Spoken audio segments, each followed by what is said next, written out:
श्री विष्णु पुराण प्रथम अंश छठा अध्याय चातुर्वर्ण्य व्यवस्था पृथ्वी भाग और अन्न आदि की उत्पत्ति का वर्णन।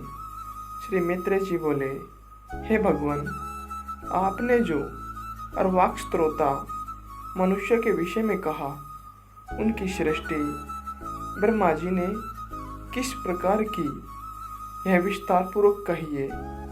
श्री प्रजापति ने ब्राह्मण आदि वर्ण को जिन जिन गुणों से युक्त और जिस प्रकार रचा था, उनके जो जो कर्तव्य कर्म निर्धारित किए, वह सब वर्णन कीजिए। श्री पराशर जी बोले, हे द्विज श्रेष्ठ, जगत रचना की इच्छा से युक्त सत्य संकल्प श्री ब्रह्मा जी के मुख से पहले सत्व प्रधान प्रजा उत्पन्न हुई। तदंतर उनके वक्षस्थल से रज प्रधान तथा जंघाओं से रज और तम विशिष्ट सृष्टि हुई। हे द्विजोत्तम, चरणों से ब्रह्मा जी ने एक और प्रकार की प्रजा उत्पन्न की, वह तम प्रधान थी। ये ही सब चारों वर्ण हुए। इस प्रकार हे द्विजोत्तम, ब्राह्मण, क्षत्रिय, वैश्य और शूद्र, ये चारों क्रमशः ब्रह्मा जी के मुख, वक्षस्थल, जानु और चरणों से उत्पन्न हुए। हे महाभाग, ब्रह्मा जी ने यज्ञ अनुष्ठान के लिए ही यज्ञ के उत्तम साधन रूप इस संपूर्ण चातुर्य वर्ण की रचना की थी। हे धर्मज्ञ, यज्ञ से तृप्त होकर देवगण जल बरसाकर प्रजा को तृप्त करते हैं। अतः यज्ञ सर्वथा कल्याण का हेतु है। जो मनुष्य सदा स्वधर्म परायण, सदाचारी, सज्जन और सुमार्गगामी होते हैं, उन्हीं से यज्ञ का यथायथ अनुष्ठान हो सकता है। हे मुने, यज्ञ के द्वारा मनुष्य इस मनुष्य शरीर से ही स्वर्ग और अपवर्ग प्राप्त कर सकते हैं तथा और भी जिस स्थान की उन्हें इच्छा हो उसी को जी सकते हैं। हे मुनीतम, ब्रह्मा जी द्वारा रची हुई वह चातुर्वर्ण विभाग में स्थित प्रजा अति श्रद्धायुक्त, आचरण वाली, स्वेच्छानुसार रहने वाली, संपूर्ण बाधाओं से रहित, शुद्ध अंतःकरण वाली, सत्कुलोत्पत्तर और पुण्य कर्मों के अनुष्ठान से परम पवित्र थी। उसका चित्त शुद्ध होने के कारण उसमें निरंतर शुद्ध स्वरूप श्री हरि के विराजमान रहने से उन्हें शुद्ध ज्ञान प्राप्त होता था, जिससे वे भगवान के उस विष्णु नामक परम पद को देख पाते थे।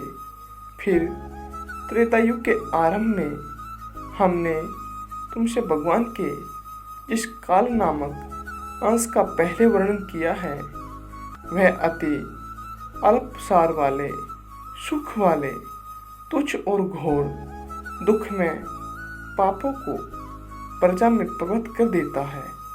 हे मैत्रेय, उसे प्रजा में पुरुषार्थ का विघातक तथा अज्ञान और लोभ को उत्पन्न करने वाला राग आदि रूप अधर्म का बीज उत्पन्न हो जाता है। तभी से उसे वह विष्णु पद प्राप्ति रूप स्वाभाविक सिद्धि और रसोल्लास आदि अन्य अष्ट सिद्धियां नहीं मिलती। अष्ट सिद्धि सतयुग में रस का स्वयं ही उल्लास होता था। यही रसोल्लास नाम की सिद्धि है। उसके प्रभाव से मनुष्य भूख को नष्ट कर देता है। उस समय प्रजा स्त्री आदि भोगों की अपेक्षा के बिना ही सदा तृप्त रहती थी। इसी को मुनि श्रेष्ठों ने तृप्ति नामक दूसरी सिद्धि कहा है। उनका जो उत्तम धर्म था, वही उनकी तीसरी सिद्धि कही जाती है। उस समय संपूर्ण प्रजा के रूप और आयु एक से थे। यही उनकी चौथी सिद्धि थी, बल्कि एकांत की अधिकता। यह विश्व नाम की पांचवी सिद्धि है। परमात्मा प्रायण रहते हुए तप ध्यान आदि में तत्पर रहना छठी सिद्धि है। स्वेच्छानुसार विचरना सातवीं सिद्धि कही जाती है तथा जहाँ तहाँ मन की मौज पड़े रहना आठवीं सिद्धि कही गई है। उन समस्त सिद्धियों के क्षीण हो जाने और पाप के बढ़ जाने से फिर संपूर्ण प्रजा द्वंद्व, हराश और दुख से आतुर हो गई। तब उसने मरुभूमि, पर्वत और जल आदि के स्वाभाविक तथा कृत्रिम दुर्ग और पुर तथा करवट आदि स्थापित किए। हे महामते, उन पुर आदि में शीत और धूप आदि बाधाओं से बचने के लिए उसने यथा योग्य घर बनाए। इस प्रकार शीतोष्ण आदि बचने का उपाय करके उस प्रजा ने जीविका के साधन रूप कृषि तथा कला कौशल आदि की रचना की।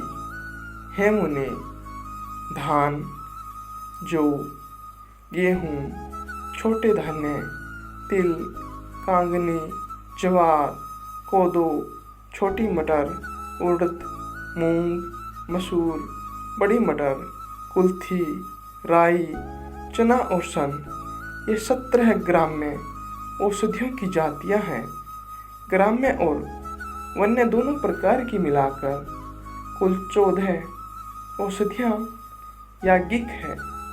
उनके नाम ये है: धान, जौ, उड़द, गेहूँ, छोटे धान्य, तिल, कांगनी और कुल्थी, ये 8 तथा श्यामक, निबार, वनतिल, गभेदु, वणियक और मरकट, मक्का, ये 14 ग्राम्य और वन्य औषधियाँ यज्ञ अनुष्ठान की सामग्री है और यज्ञ इनकी उत्पत्ति का प्रधान हेतु है।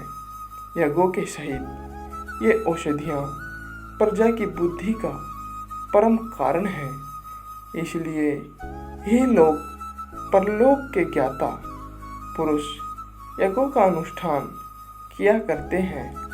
हे मुनिश्रेष्ठ, नित्य प्रति किया जाने वाला यज्ञ अनुष्ठान मनुष्यों का परम उपकारक और उनके किए हुए पापों को शांत करने वाला है। हे महामुने, जिनके चित्त में काल की गति से पाप का बीज बढ़ता है, उन्हीं लोगों का चित्त यज्ञ में प्रवृत्त नहीं होता।